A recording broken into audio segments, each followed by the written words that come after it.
Hello again, everyone. Welcome back. Now we begin discussing how to select antihypertensive medication for the elderly. What are the choices of antihypertensive agents for treating hypertension in the elderly? The presence of comorbidities, history of adverse reaction to medications, cost, ease of dosage, and patient preference influence the choice of antihypertensive agents in elderly patients. A large meta-analysis has shown that the choice of antihypertensive agent does not influence outcomes. In other words, the benefit derived from blood pressure reduction is similar in magnitude and independent of the antihypertensive agent used to create such effect. Fixed-dose combination pills are preferred by most physicians and are recommended by certain guidelines as they may lower overall costs and improve adherence to treatment. Acceptable antihypertensive drug combinations include a renin-angiotensin system blocker and a diuretic or calcium channel blocker, as well as beta blocker and a diuretic. Several trials have demonstrated the benefit of these combinations in reducing cardiovascular risk in elderly patients with hypertension. For example, in SHEP, chlorthalidone with atenolol reduced the risk for fatal and non-fatal stroke compared to placebo. In SYST-EUR,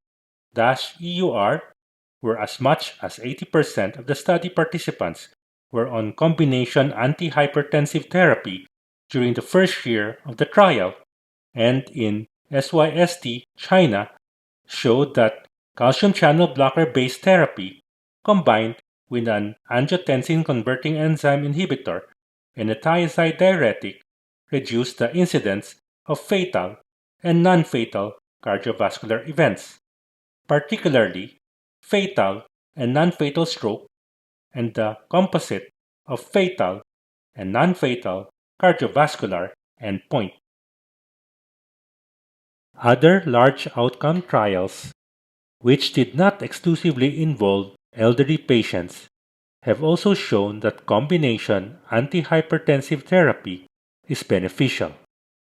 The Anglo-Scandinavian Cardiac Outcome Trial, or ASCOT, blood pressure lowering arm conducted in 19,257 high-risk hypertensive patients with a mean age of 63 and comparing amlodipine with or without perindopril versus atenolol with or without benroflumethiazide found that the treatment based on amlodipine was superior in preventing a composite of cardiovascular mortality, myocardial infarction, and stroke with a similar degree of blood pressure reduction.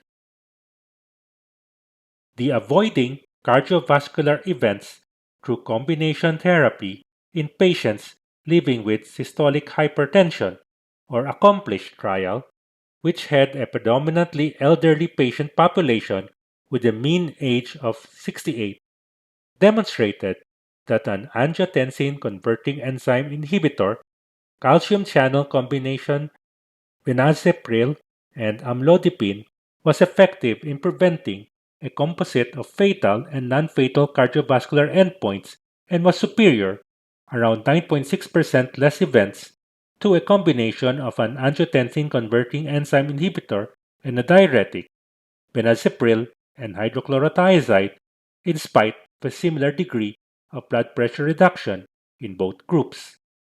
The last two studies imply that cardiovascular risk lowering is not entirely dependent on blood pressure lowering in some antihypertensive treatment trials.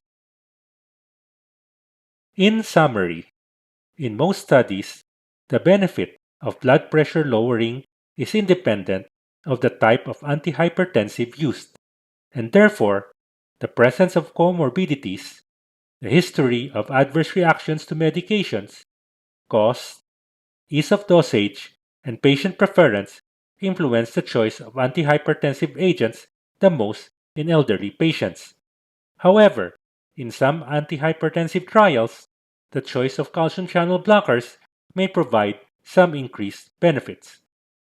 Therefore, it is recommended that a long-acting dihydropyridine calcium channel blocker be given preferentially unless there is comorbid diabetes, ischemic heart disease, or chronic kidney disease, in which case an angiotensin converting enzyme inhibitor is preferred.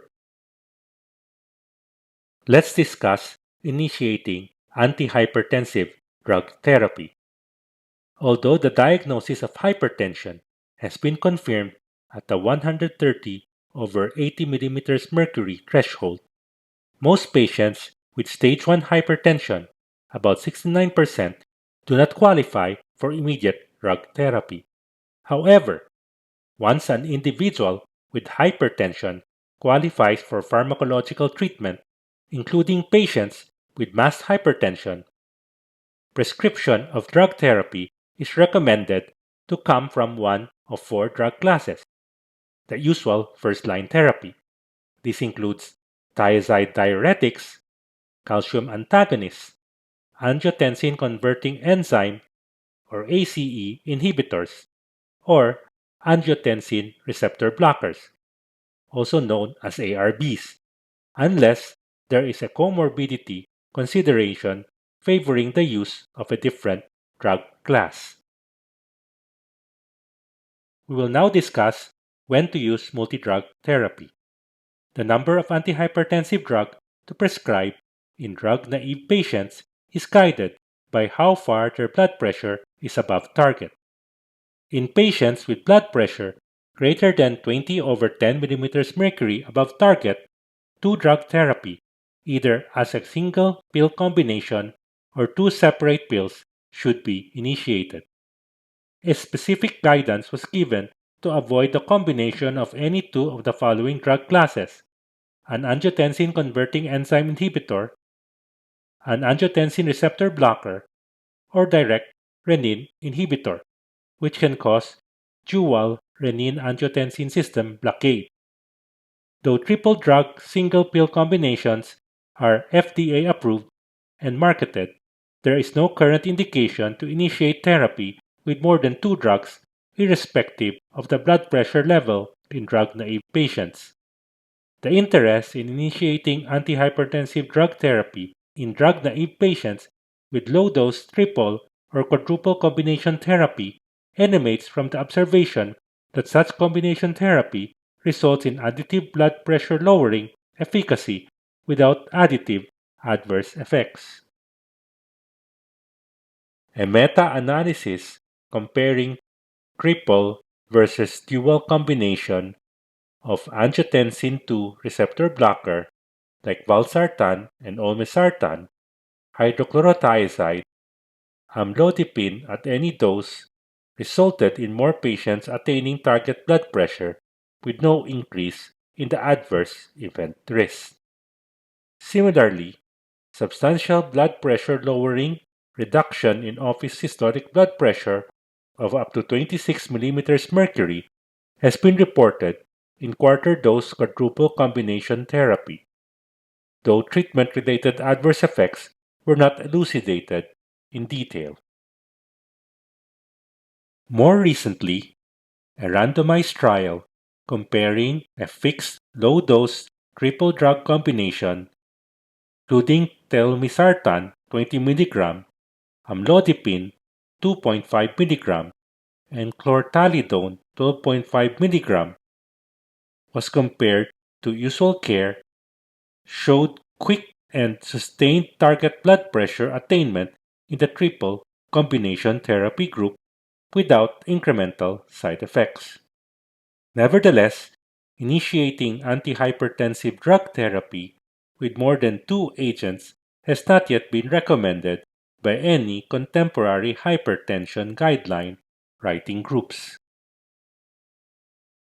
We now discuss treating hypertension in patients with comorbid conditions. Now, drug selection and therapeutic approaches to antihypertensive drug therapy are influenced by the presence of selected comorbid conditions, because drugs can favorably or unfavorably impact clinical outcomes in such patients. Table 1 summarizes the selected comorbidities for which specific guidelines in the American College of Cardiology / American Heart Association guidelines in regards to drug selection and therapeutic approach. Favored drug classes should be prescribed first, in the absence of a major contraindication to their use. Let's discuss some comorbidities and favored drug classes. For atrial fibrillation, angiotensin receptor blockers is favored. For aortic diseases, we favor beta blockers. For chronic kidney disease, an angiotensin converting enzyme inhibitor or angiotensin receptor blockers are recommended. In diabetes, angiotensin converting enzyme inhibitor or angiotensin receptor blocker if albuminuria is present. Otherwise, consider usual first-line drugs. In heart failure, we preserve ejection fraction. Diuretics are used for volume overload. We can add angiotensin converting enzyme inhibitor or angiotensin receptor blocker and beta blockers for increased blood pressure control. Also, we can consider an angiotensin receptor blocker neprilysin inhibitor combination like Entresto and mineralocorticoid receptor antagonist. For heart failure with reduced ejection fraction, we recommend guideline-directed medical therapy or GDMT beta blockers, which include bisoprolol, carvedilol, and metoprolol. Please avoid non-dihydropyrimidine calcium antagonist. For post-kidney transplant, calcium antagonist is recommended, and we should use angiotensin converting enzyme inhibitors with caution. For secondary stroke prevention, thiazide, angiotensin converting enzyme inhibitor, angiotensin receptor blocker, or thiazide plus angiotensin converting enzyme inhibitor combination is recommended. In stable ischemic heart disease, GDMT beta blockers, ACE inhibitors, or ARBs are recommended. For angina and post-myocardial infarction or acute coronary syndrome, GDMT beta blockers are recommended. This concludes our discussion on selecting pharmaceutical medications to treat hypertension in the elderly. The next lesson, we discuss special geriatric considerations in treating hypertension in the elderly.